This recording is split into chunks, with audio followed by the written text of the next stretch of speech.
Silchar medical college হাসপাতালে জন্ম দুই মাথাওয়ালা শিশুর।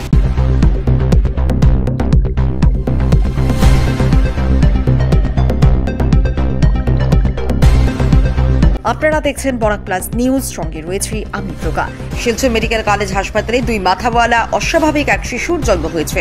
জানা গেছে মঙ্গলবার প্রসব হয় ওই শিশুটি জন্ম দেন তারাপুর এলাকার বাসিন্দা কামাল উদ্দিন নামে এক ব্যক্তির পত্নী ফরিদা বেগম। ফরিদা শিশুটির জন্ম দেওয়ার পর প্রায় 15 মিনিট শিশুটি জীবিত ছিল, তারপর মৃত্যু ঘটে।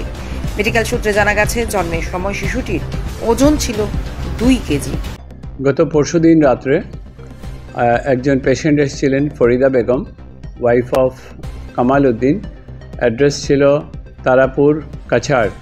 5th প্রেগনেন্সি ছিল ওনার। উনি ডিফিকাল্ট লেবার নিয়ে প্রেজেন্ট করেছিলেন আমাদের মাদার অ্যান্ড চাইল্ড হসপিটালে। অ্যান্ড ইমিডিয়েটলি সিজারিয়ান সেকশন করা হলো। করার পরে দেখা গেল যে যেটা বেবি জন্ম নিয়েছে এটার দুটো মাথা এবং লিম্ব মানে হাত এবং পাও দুটো।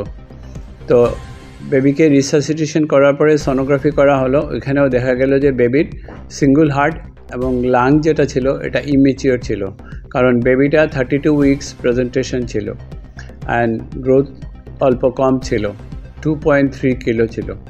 তো 15 মিনিটের ভিতরেই বেবিটা আনফর্চুনেটলি মারা যায়। এটা খুব রেয়ার টাইপ অফ প্রেজেন্টেশন। এটা বলে ডাইকেফেলাস প্যারাফেগাস টাইপ অফ ফিটাস। সো আমার জানা মতে শিলচর মেডিকেল কলেজে এটাই ফার্স্ট টাইম এই টাইপের বেবি জন্ম নিয়েছে।